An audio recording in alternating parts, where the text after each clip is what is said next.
Good morning, everybody. Welcome to a great event. I've been looking forward to this one. Inside the Data Centres, Fueling the Growth of Australia's Digital Economy with Craig Scroggie, CEO of NextDC. This event is a collaboration with the Australia-Israel Chamber of Commerce, and we're really pleased to welcome Bob Bishop, their president, today, to say a few words in a minute.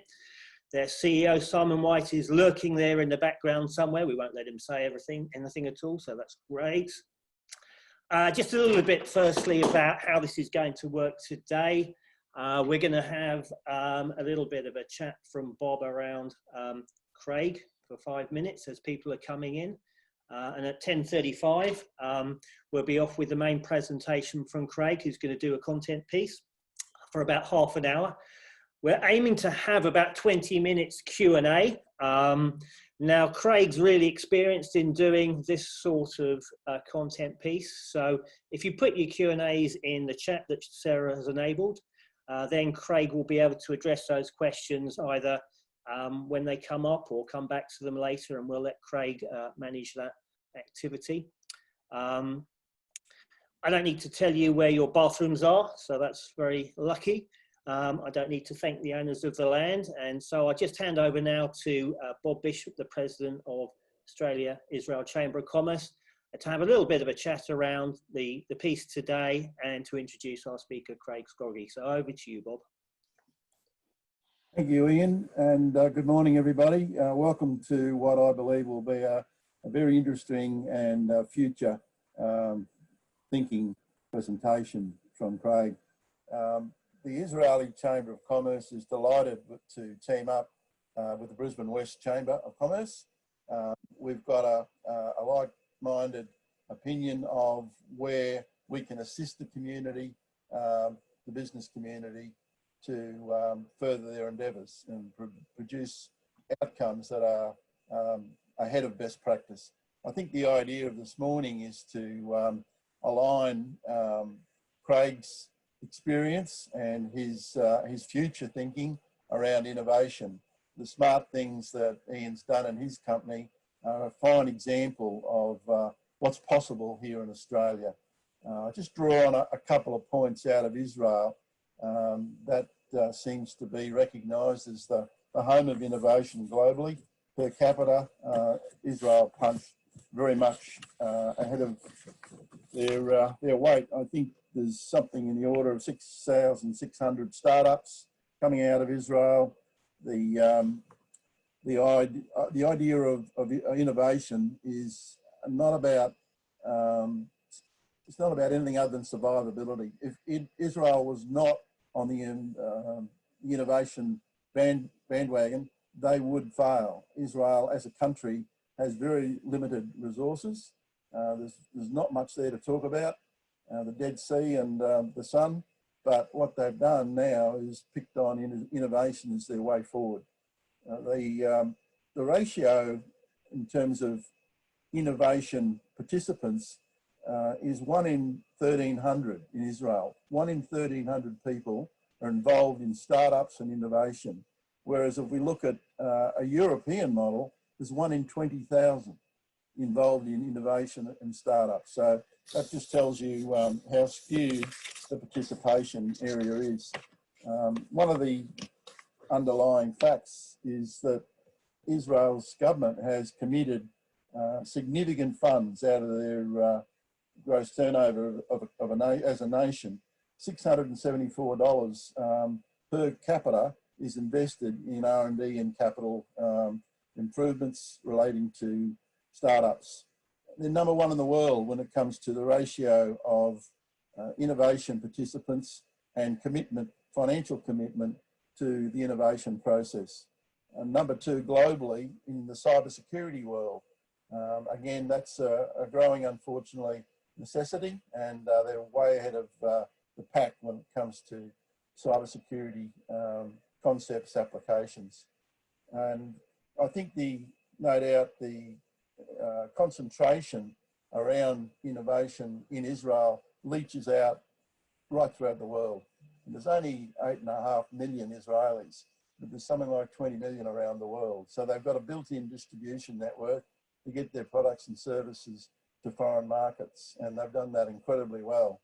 over the years, and it's helped them sustain their future. 89% of all multinational corporations look at innovation as a key component of their strategies. They're looking forward, their vision. Certainly, if you don't factor in innovation, creativity into your business, keep on reinventing yourself, there's no doubt that you'll fall behind. There's 536 multinational corporations in Israel, 536 multinationals. You know, the Microsofts and Intels of the world, Googles, they're all there, and they're all working together collaboratively on global projects, taking us forward into a new dimension. I think there's certainly a similarity between Craig's business and what he's done, and I'm sure there's links into Israel for the developments, and we'll hear from Craig shortly. The federation model that Israel has for chambers of commerce in Australia is that every state has a chamber and we all participate. Our core business is bilateral trade with Israel. We'll do whatever it takes to take Australian products and services to Israel and bring Israeli technology and IP into the Australian market to further everyone's ambitions. The trade missions that we used to run conventionally have stopped. There's no international travel, obviously, and a trade mission into Israel is probably in the past, and it will be in the distant future too. In the meantime, we're doing virtual trade missions. We're taking guest speakers out of Israel into Australia. Australians are doing trade missions virtually into Israel, having a look at the companies over there, what they do, and then trade is going on. There's a lot of companies, organisations like our crowd, that are facilitating purchases, collaboration, and so forth. I've just been involved in a masterclass. We had some Israeli speakers come into Australia virtually and tell us all about what they're doing in various areas of technology. Absolutely staggering, you know, just to hear and see what they're doing from a global sense to bring better ways of living, better ways of working, the new norms. You know, we're still trying to struggle through the pandemic. And when we come out of it, it won't be the same. You know, we'll be looking at technology as we've done in the past 6 months to help us do things smarter, better, cheaper possibly, and more timely.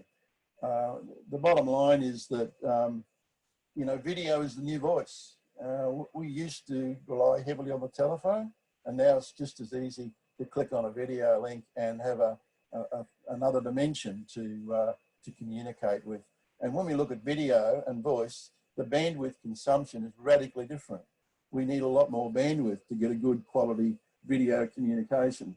And I think that's really where Craig's coming from. He set up his business to accommodate the massive growth in bandwidth hunger. I mean, the whole world is now chomping at the bit. Just look at the schools in the last couple of weeks. They demand heavily on bandwidth to get their video communications, teaching and learning into the home. Remote workers, again, looking at video as a means of communication, demanding bandwidth. So I just won't go any further here in terms of the innovation theme, other than to invite you to join a masterclass with Craig. I mean, his business is ahead of the pack globally, had a fabulous vision 10 years ago, and it's a reality today, and it's not over yet. So I'd like you to welcome Craig, the Scroggie, the CEO and MD of the NextDC operation. Thank you very much, Craig. Thanks, Bob, and Ian and Sarah, thank you for the invitation to speak today. It's great to be able to share some thoughts. A relatively broad topic, so going to try and just cover a number of different themes and then give everyone the opportunity to do a little Q&A. So 4 key areas really. The first one was just sort of look at where we are today in the current environment, what's changed both in markets and from a technology standpoint. Just touch on NextDC, a little bit about the business to give you some context to where we fit and why technology really is the core to supporting, really our growth and building the infrastructure for the digital economy. Where I think we're going, which is the fourth industrial revolution, what the new future technologies will look like. And then the last point was really just around change and accepting and looking at change as an opportunity. I think the current environment is a perfect example of what's called Schumpeter's Gale, or creative destruction, and that is old industries tend to give way to new ones. But in times like these, they are accelerated and they do create, whilst traumatic for some, these circumstances create great opportunities. So when we think about where we have been, 2020 has been an extraordinary year already. And we have had probably one of the most challenging environments, not just in any given market, but in all markets. Financial markets responded in a particular way, and that drove a huge amount of change. But it's the impacts that we had sort of felt in January. We had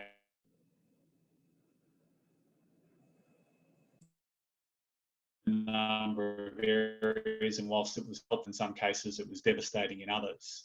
So if we thought we already hadn't had, a sequence of 1 in 100 year events that was challenging for people, to go into a global pandemic and find that that would really challenge what it was that we took for granted in the way of life, has caused many businesses great distress, but it's also created an enormous number of opportunities.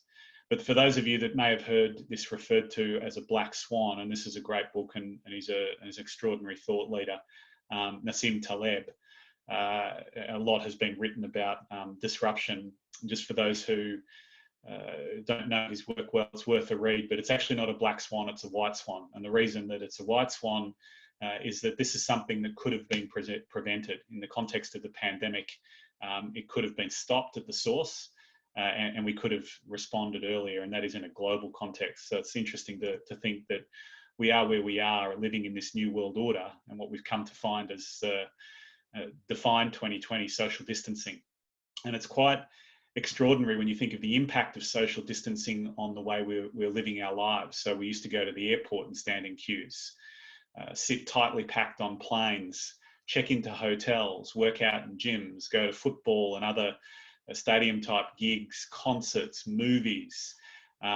All of these ways of life were immediately changed, and that meant that the direct flow-on implication of those industries. This was I live in the city in Brisbane and run down Caxton Street, and last weekend when I was running, I was stunned by the number of for lease signs, how quickly that transformation has taken place, and the impact on what that means for the way retail has operated as a segment. And when you think about the change to financial markets, what we've seen is really an abrupt disruption. It's not an end.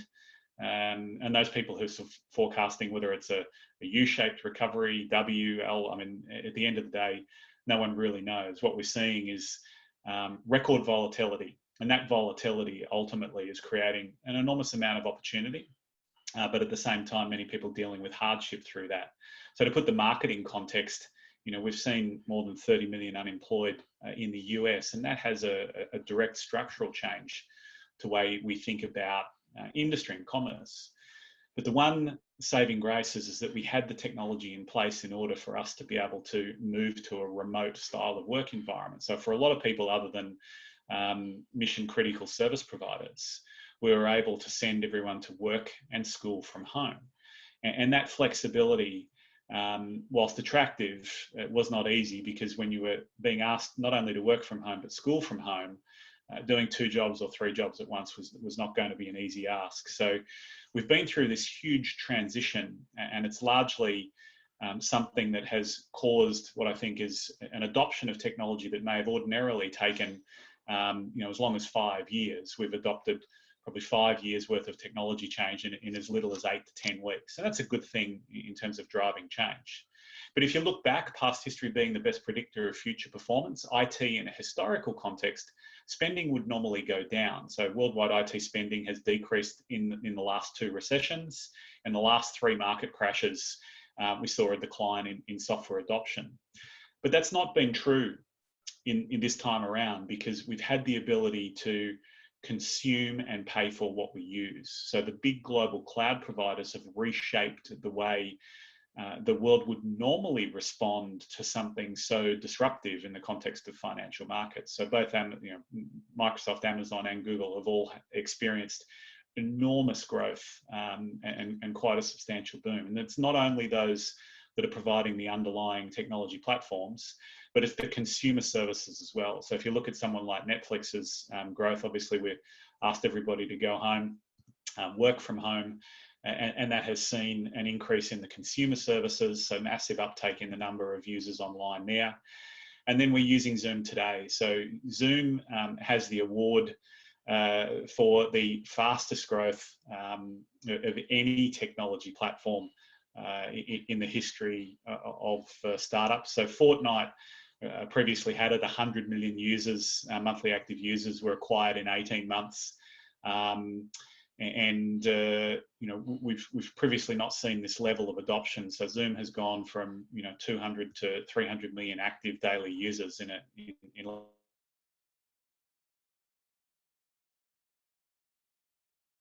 in life over the last couple of months. It's been remote. So it's a big change and it's a big shift, but the majority of people have been able to make that change and adapt very quickly. So for those that had a real, an old world physical business, and whilst it's I'm sure for a number of you that have had to go through this work or school from home transition, that picture is reflective of what it's felt like. It's difficult to do two jobs. You could either work from home or you could school from home, but it's hard to do both. And those changes, whilst they've been positive in many contexts, we've realised that there are challenges to that environment. But the direct impact to the boom in our online has been measurable, not just in the underlying cloud platforms, but in the online shopping platforms. And PayPal have had 20 million accounts added, 7.4 million accounts were added in Australia alone. So we're sort of demonstrating through this global pandemic and this major shift in the way technology is adopted is that the world's most valuable resource is not oil, it's data. And we know that because oil was recently negative. So as planes stop flying and cars stop driving, we've got all of these type of issues we're dealing with. Oil is free, but the government, even when your life depends on it, can't get you to give your information away. So for those of you who may be not signing up for the COVID app, COVID Safe app, if you're already on Google Maps using Facebook or Twitter, LinkedIn or anything else, all of your information and your travel and other things are already public. I think giving that information to the government in order to try and save lives is relatively low risk information sharing. So we find ourselves in this new world order. And that certainly means that we've got a real challenge when it comes to this transition, the way business will recover over time. But these are things that we'll work our way through. Obviously, a vaccine will be very useful, but in the history of synthesizing vaccines, the fastest it's ever been done is 5 years. So it's highly likely that aspirational view of 18 months is certainly, it's great to have so many people working on a vaccine, but 5 years is the fastest this has ever happened previously. And what that really means for us is that the return to office, it was actually quite straightforward to get people out, but the return to office is going to be very challenging. I like to think about, we broke this down for our own team members recently as we think about bringing, we've had as a business mission critical services. We provide support for hospitals, government departments, all the major cloud providers. So we've been a mission critical service provider and our businesses continue to operate. But everybody that could work from home, we sent to work from home. And that has meant that we've tested our own business continuity plans. But as we start to think about bringing them back to the office, there's a host of challenges. And I think public transport is an obvious one. Getting people to the office is one of the real difficult things. Telling people to jump in their cars and drive to work is not going to be the answer. So we're going to have to change the way we thought about bringing people back into environments, and the actual office itself is going to change. There is no question that we will never go back to the way that we worked previously. So getting on buses, trains, ferries, getting to the office, there's so many different challenges, but this will ultimately be the new normal. The way we fly, Qantas made some comments yesterday in relation to it being unsustainable. If you were previously, sitting on a plane and only every third seat can now be full in every second row, it's going to be uneconomical or not economically viable for airlines to operate that way. Movie theatres, every third seat. Gyms can't be, packed at 5 p.m. in the afternoon. I mean, there's all these type of issues that will really redefine the way we've worked and lived. So I'll shift gears in terms of just sort of changing from the overall environment and the things that we are faced with now. It's changing the way we work and the way we use technology. So to give a little context to where the NextDC business fits, today we're the largest carrier and vendor neutral data center operator across the country. So we started almost 10 years ago. We were an ASX listing from scratch with no customers. So for those of you who have started a business from scratch with no clients, for us it's 10 years purely of organic growth from a $40 million listing today to about a $4.5 billion market cap. It's been a great journey. We've invested more than $2 billion in core infrastructure that supports the growth.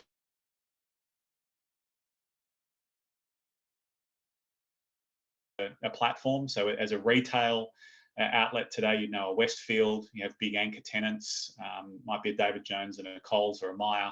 For us, that's the big cloud providers. It's the Microsoft, Amazons and Googles that bring all the traffic.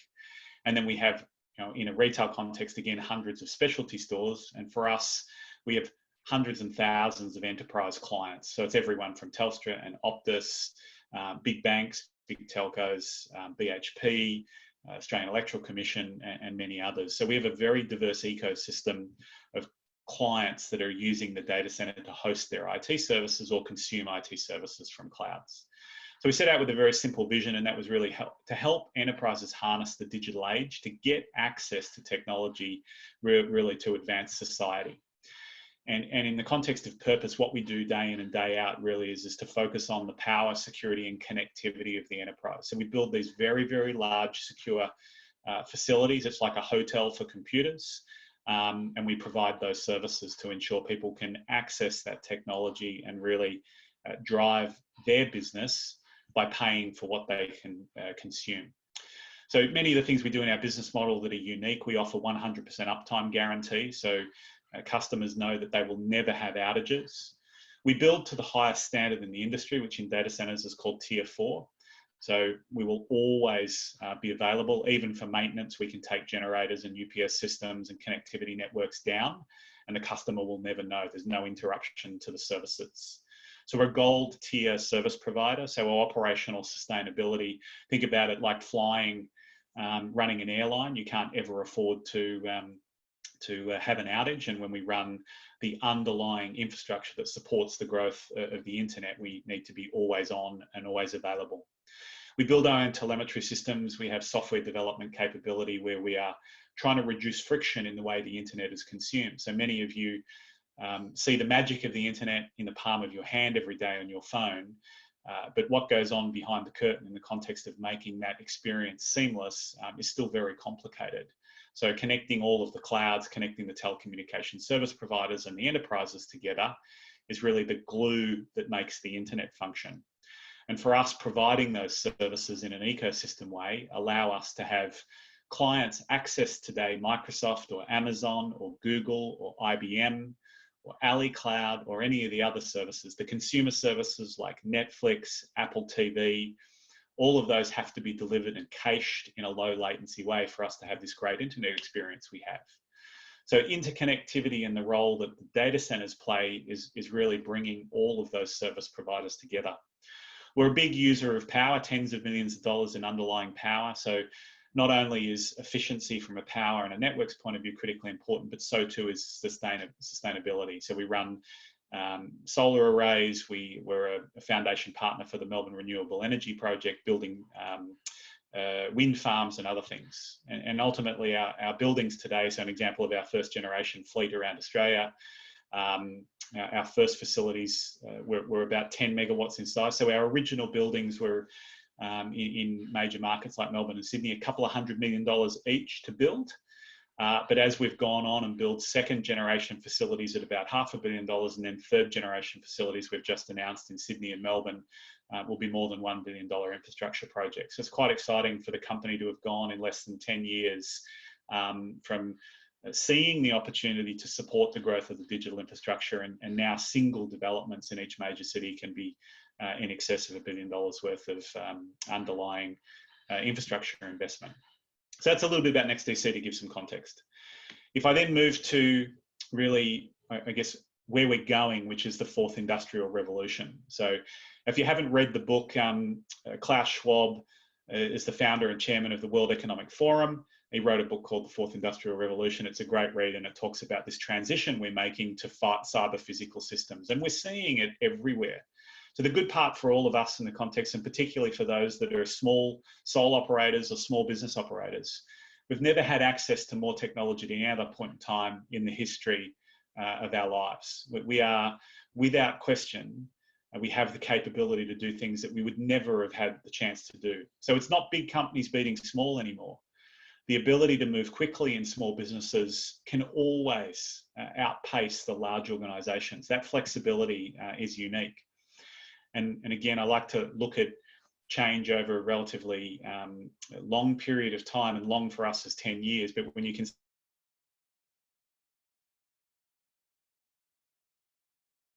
in 98, I had one. For those of you who may have also had one as well, it's a little bit of nostalgia. I've still got mine. But a lot has changed. So when you look at the decades in transformation from a computing perspective, computational costs have gone down, bandwidth goes down, memory goes down, connectivity goes up, so do users and connected devices, and we get this exponential growth. And it's what's driving disruptive growth. So it was originally Gordon Moore, the founder of Intel, in 1965. He wrote a white paper, created this log scale that you can see here that showed every 18 to 24 months, they believed the number of transistors on a circuit could double. And that's how we've seen this massive advance. So Moore's law became Kurzweil's law, and that is technology built on technology will drive an exponential rate of change. So if you haven't listened to or read Peter Diamandis, who's the founder of Singularity University, he was the guy that created the X Prize for the reusable rockets. Amazing guy and great story, and watching his material is worth doing. But he created this sort of view of the growth of exponential technology using Kurzweil's law, and Ray Kurzweil is also a co-founder of Singularity University.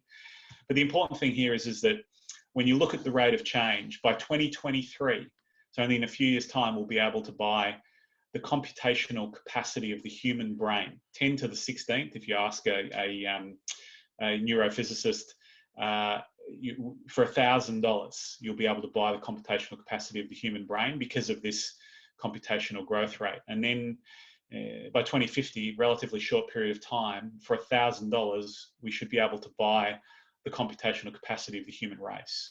So we've got enormous growth opportunities for us in the underlying technology. And that means for everyone, thinking about these emerging opportunities and how we can apply them to our business is really quite exciting, because we don't have to build these things from scratch. We can access these through global cloud platform providers. You know, today you can access artificial intelligence and machine language capability and pay on demand for what you consume.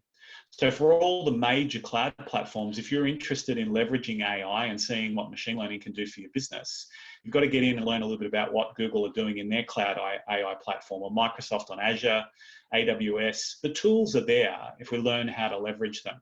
And frankly, you know, we've never had access to these type of technologies at any other point in history before.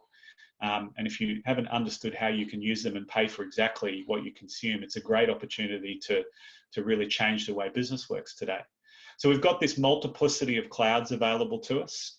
And really, inside each of these very, very successful brands and global businesses is a platform that we can build a business on top of. And the best example here is just thinking about something like Uber today, built on AWS, or Netflix built on AWS.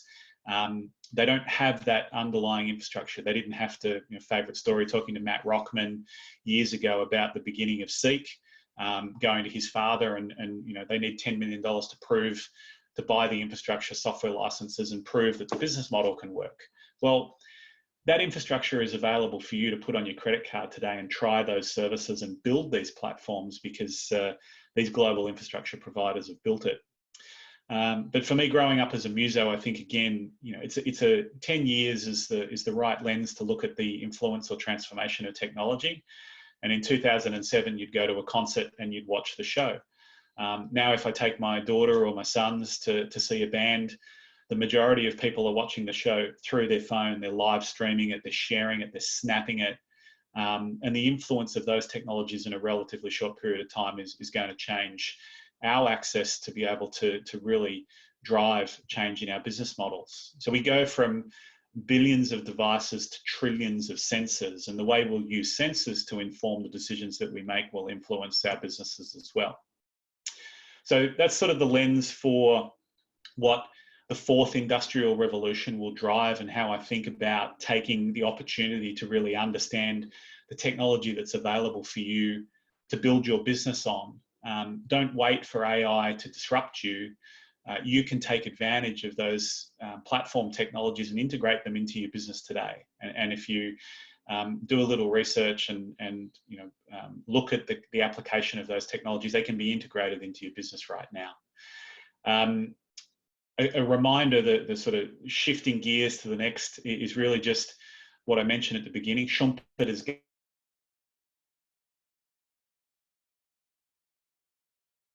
giving way to new ones, and we have seen this historically. This is not new, but most people don't recognize that they need to change until it's too late.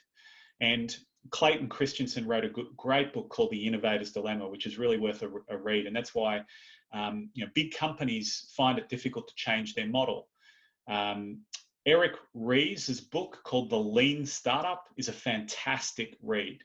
So a couple of books that I really like that demonstrate this change: The Lean Startup by Eric Ries, and Exponential Organizations by Salim Ismail, another co-founder of Singularity University with Ray Kurzweil and Peter Diamandis. So those two books give extraordinary context to what's happening in the industry and how we can take advantage of sort of getting out of our own way.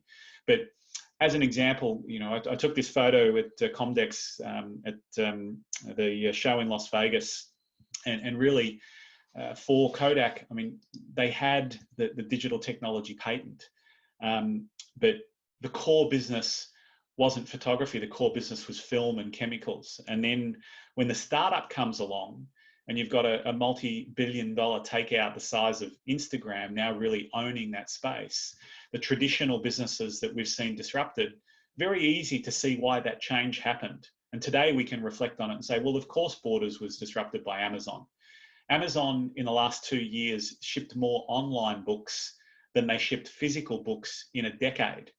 So again, multiple transitions have taken place because the legacy business was able to say, we're prepared to make that transition to the new world. And a lot of the reason most legacy businesses don't make that shift is because they're unable to give up their core and make that transition. And probably out of all of these old world examples, my favorite one is still Blockbuster. And if you haven't sort of read the story, Netflix's history, the very quick version is Reed Hastings returned a copy of Apollo 11, which was weeks overdue. They gave him an outrageous late fee. It was so late and he was so annoyed by the fee, he founded Netflix and started Netflix as a mail order DVD business and has built it into the success that it is today. He had the vision to use that technology. But there's a good model for this if you want to apply how it works. Steve Kotler, who co-authored Abundance with Peter Diamandis. So the Abundance book, again, is another great read. But this transformation, the 6 Ds of exponential technology, something goes from analog to digital. It moves from digital to being deceptive. And that is, people look at it and say, this will never take off. It gets some transaction, it gets some traction, it becomes disruptive. It then dematerializes into the phone. So an example of that is our video recorders went into applications. We don't have GPSs in our car anymore. We use Google Maps. It then becomes demonetized because access to it is free. and then it's democratized. So this 6Ds model we can apply to everything that we do when we think about the transition of our own technology platforms in business. So the last part I'll touch on, and then we'll open for some Q&A, really is where are we going? What's happening to the global environment that we're living in? And the first point for me is that as we're transitioning, we're going now into a world where there's billions of new entrepreneurs coming online. So we'll have so many new ideas and people accessing the internet.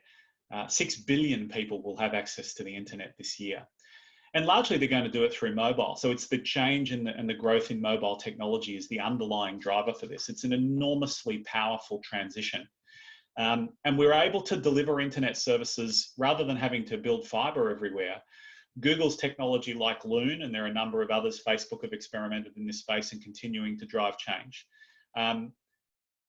Delivering internet to these regions means that we can connect everybody without physical connectivity. So whether it's smart watches and having those devices, new technology, Google's patent for glucose sensing contact lenses, sending that information to the phone, sending it up into the cloud. All of these AI platforms are available right now. So for me, you know, again, using a pop culture reference, this is my favorite AI. And for those of you who are old enough to remember the reference, but this technology exists today. You know, using Siri on your phone. If you're not using that voice technology, it's a great hack. I can ask Siri to send a text message much quicker than I can type it out on my phone. And getting into the habit of using these technology hacks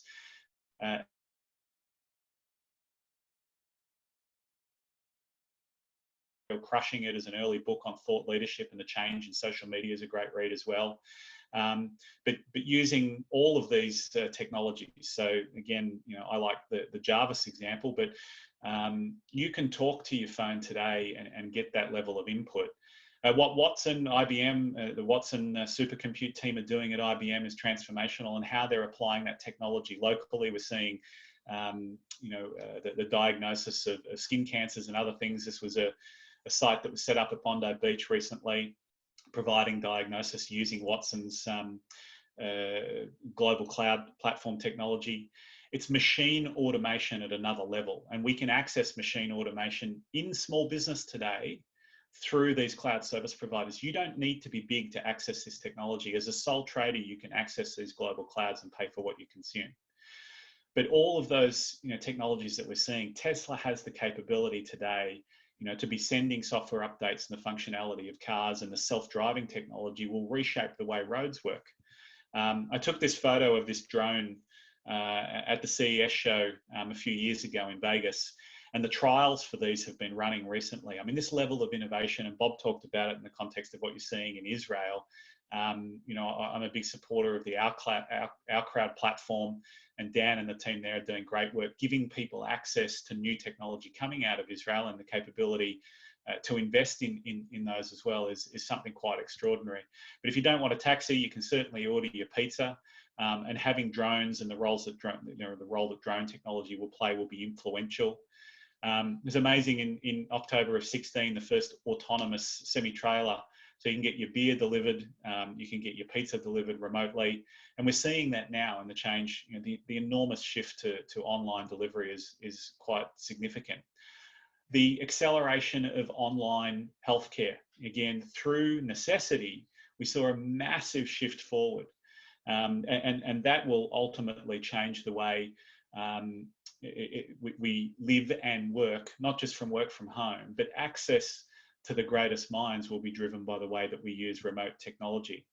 And then there's the advances ultimately in 3D technology. Anthony Italia at the Wake Forest Institute, printing organs and using these for good to drive advances in healthcare, synthetic biology. I mean, it's amazing. In 2000, Craig Venter sequenced the human genome for the first time. It cost $100 million. It took 9 months. Now today you can sequence your genome for less than $1,000, and it takes an hour. This video I took Vegas again to show the volume of e-gaming and sports and other things, and then the merging of that into augmented technology is really advancing the way we use these online cloud platforms. And it's not just online, we're seeing the advances in the physical underlying infrastructure as well. Solar is one of my favorite areas to focus on because the input cost is free, and it will have a hugely disruptive way to we think about opportunity in the future. You know, building solar capability into photovoltaic cells that form the basis of all of our rooftops and everything else. So it's the intersection between these new emerging technologies and the ones that we have access to, whether you're a small business or a large business today.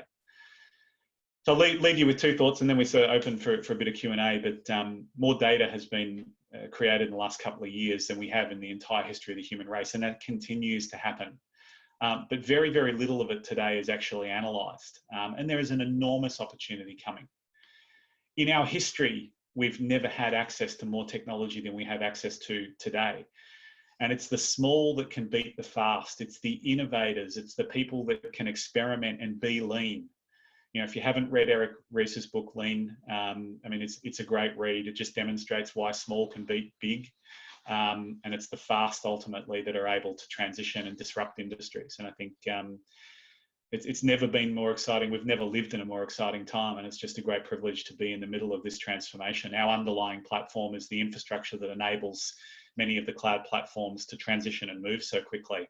You know, we've built a business that's been successful over a decade, and it's been done organically. And I think the next decade will be even more exciting than the last one we've been through. So with that, I'll Sarah, maybe hand back to Bob, and we can open up for some Q&A.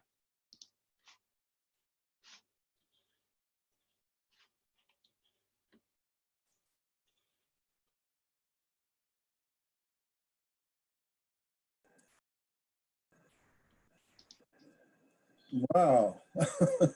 Thanks, Craig. That was an amazing journey to look at where the world has come from and where it is today, and more importantly, the vision for the future. You've been right at the heart of some spectacular growth. It's all fueled with, I suppose, a vision, no doubt, in your business, and relating what you do to world's best practice. Companies out there doing other things that would merge in with what you do. All of the carriers, the global guys that you've seen, I mean, you're certainly on that journey with them. They're leading the way in a lot of cases, but the connectivity that your data centers provide is a testament, I suppose, to your people and your capability to roll out a $200 million data center whenever you feel like it. So. Yep. That's terrific. And I'll leave it at that. Hand over to you, Craig, to handle some questions on the way through. Thank you. Yeah, sure. Okay, so there I've got the Q&A feed up so I can see the questions. Let me just we'll work through those quickly. So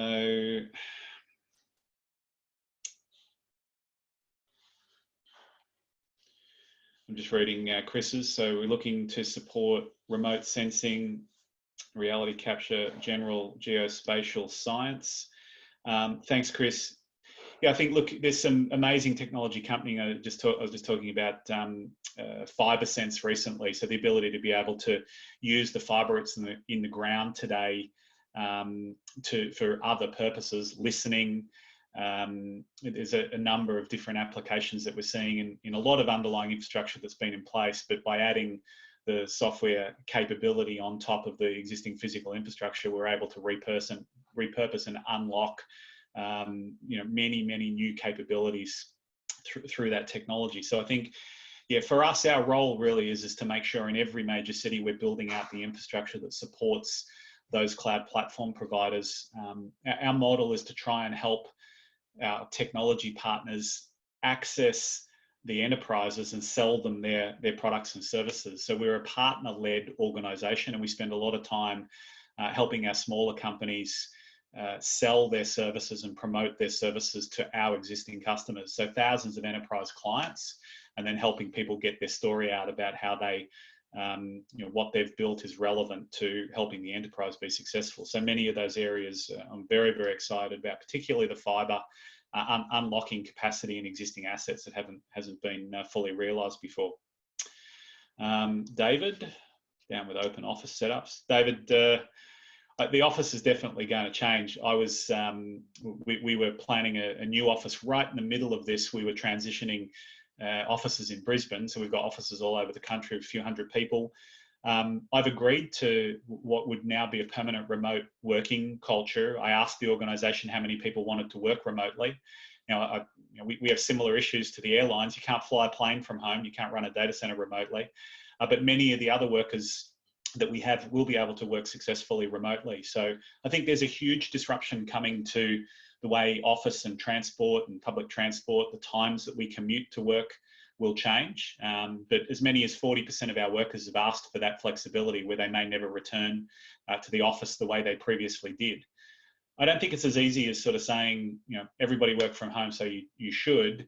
How do you maintain culture? What will you do in order to foster creativity when you're really driving new ideas and you need people bouncing back and forth? I think it's difficult to reproduce a lot of that environment that's not physical. So many of the things that we're planning around the office change, we're very fortunate in our fit out. We were just about to start fit out and we paused for a moment and said, okay, well, how do we make sure we've got a COVID safe, compliant workplace, and change the office design to be more about collaboration in a safe way rather than its previous pre-pandemic use. And I think that there'll be a lot of change there. But just getting people to the bus stop in the morning, getting them into lifts in and out of the office. I had some staff members share some examples saying they commute for 1.5 hours in the morning and then 1.5 hours in the evening. If you were a 3-hour commute a day or 15 hours commuting a week, and you're going to get that time back, spend with friends, family, contributing more to work, your community, I think the benefits are enormous. And we don't want to lose all those positives that we learned out of these changes we've been through. So I think it's great that we've had that experience, and as long as we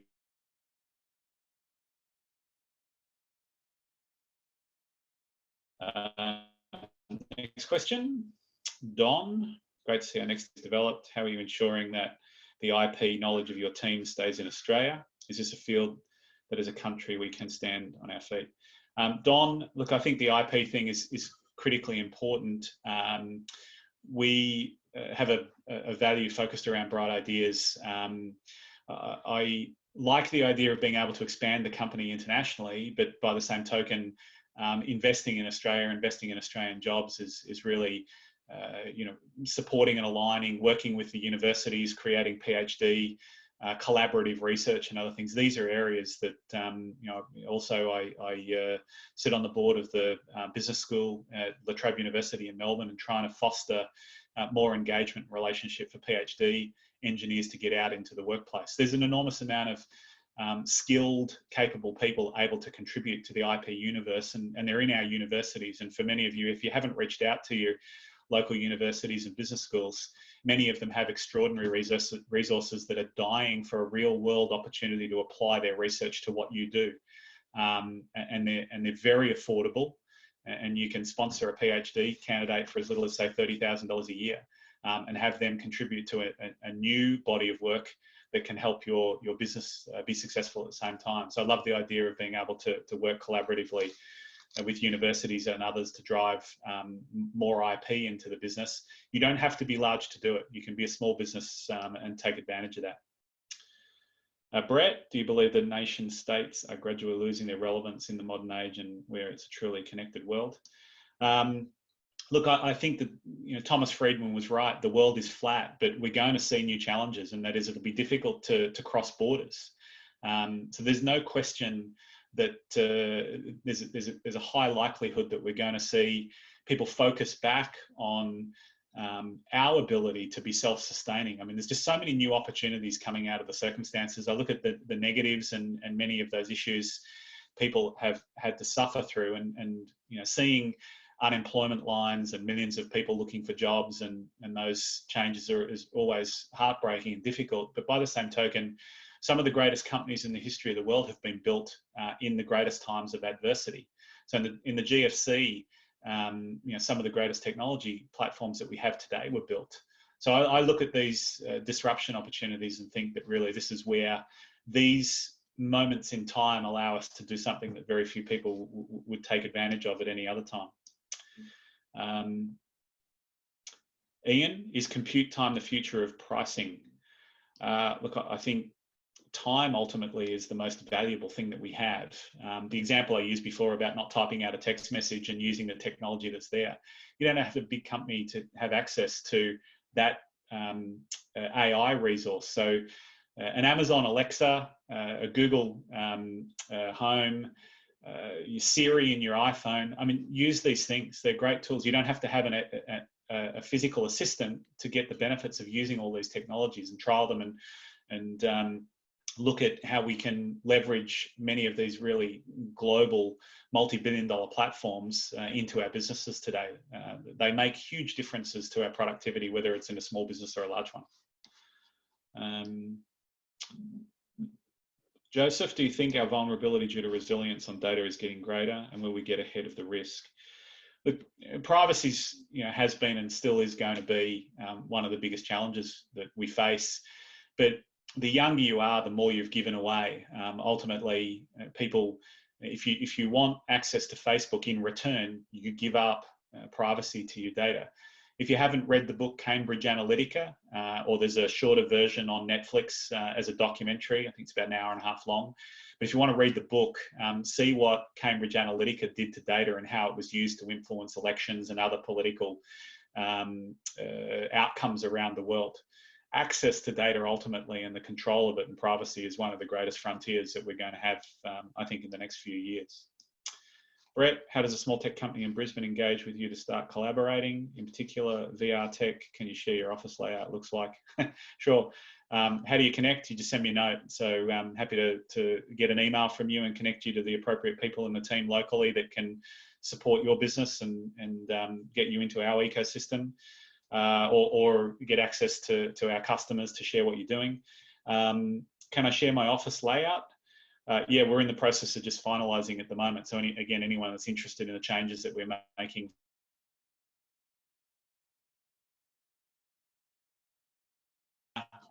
We can do virtual ones today. We'll do physical ones again to see what it is that a lot of people haven't seen behind the curtain in the internet, to see what it looks like. And you're all more than welcome to get out and learn about that. And if you send me a note, I'll connect you to the relevant people to do that. So I'm happy to support anyone that wants to get out and do a tour of the data center. Brad, what do you see as the top 3 changes in the IT marketplace in Australia we may see post-COVID-19? Top 3 changes. Number 1, there's no question that offices will never operate the way they did before. WeWork and other flexible hot desking is just not going to be sustainable in this environment. The remote collaboration and how we will get more out of people. I love the idea. I mean, I've spent 25 years getting on a plane every week of my life, and I've not traveled for 10 weeks for the first time. Never in my career have I been in one place for so long. And there's lots of great things that I've got back, but a lot of them have been personal benefits, the ability to exercise more, to spend more time with family and friends, to do things that I wouldn't have done, like cook. I mean, I see a lot of the benefits about enhancing the quality of our lives. And as a business leader, enhancing the quality of lives of the people that work with and for us every day. That's probably one of the greatest things that I think will change. And that is that we'll take these great experiences and we'll integrate them into our work lives. I've always been, someone who's been obsessed by what we're doing. I don't see work and life as 2 separate things. I see them as heavily integrated. And this experience has been one that I think has helped people recognize that you can get more out of life and you don't have to spend, endless hours commuting. There are other ways to be productive. We've just got to get comfortable. The big issue is trust. And I think that trust issue is one that ultimately people have been forced to get over, because otherwise they just kept saying, I said to the team, we had a few hundred people on a call yesterday, and I said, if you're doing an apprenticeship and you're an electrical apprentice learning about electrical engineering, you can't do that job from home. You can't learn to fly a plane from home, but you can train in a simulator. So the way we work, we'll be able to integrate the virtual experiences with the physical ones and get a better overall outcome, and it will be largely about time and productivity. So I'm a big believer in ultimately that integration of virtual productivity that will drive a lot of benefits in work life. But there's no question that the office market, the way we used offices, the way we commute, the time we go to work. Can't send everyone on the train or the bus at 8 a.m. in the morning. It's going to have to change. So I've said to our team, we'll bring them back in phases. Phase one, if you're living in a single bedroom apartment or in a share house and you desperately have to get out, we'll be bringing you back as quick as we can. Other people can wait to transition back. We'll test public transport times, how long it takes to queue in the lift to get to the office. This will be the new normal. And then there'll be challenges and circumstances we have to introduce. But that will drive an accelerated adoption of technology, and it will drive an accelerated adoption of online. I think the opportunities are just going to have been accelerated as a result of the circumstances we've been through, and that's great. It's very exciting. So I think that's all the questions. Hang on. Brett, do you do all of your own electrical design in-house for powering your buildings? Yeah, Brett, so we have a Chief of Engineering, Jeff Van Zetten. He was the key architect behind Marina Bay Sands in Singapore, and a big team of in-house engineers that we design, build and operate all of our own data centers. So if you want to learn more, drop us a note, have a look on the website. But yeah, we do all of our in-house development. We have a number of patents on both cooling and electrical technology, and see software development innovation as a key creator of value in our underlying infrastructure business. So it's not just building the infrastructure, but it's building the low touch, high frequency services that allow us to build a scalable model. So Bob, I might hand back to you. I think we've covered all the questions that were in the chat. Wonderful. Thanks very much, Craig. Sharing your world with us has been greatly entertaining. I mean, there's no doubt you've had a journey, and it's certainly not over yet. But we compliment you on what you've done to date, and we hope that there's no doubt your vision and your passion will continue into the future for the betterment of every Australian initially. It's obvious that you're a great Australian. Your commitment is this country first, and that's wonderful to see. We're very proud of you, and thank you very much for today's presentation. Ian, over to you, buddy. Drop me an email. It's craig.scroggie@nextdc.com. Send me a note on LinkedIn if you want to connect there. And if I can help or provide feedback to anyone, very happy to do that. But thanks for the opportunity to speak with you today. Thank you, Bob and Ian and Sarah. Okay. Thank you, Craig. What an amazing story. Thank you very much. And thank you, Bob and Simon, for helping organise all of this. Special thanks to everybody on the call and your contributions. It's 11:28, so great timing. And as the Looney Tunes cartoons used to say, that's all, folks. We'll see you soon.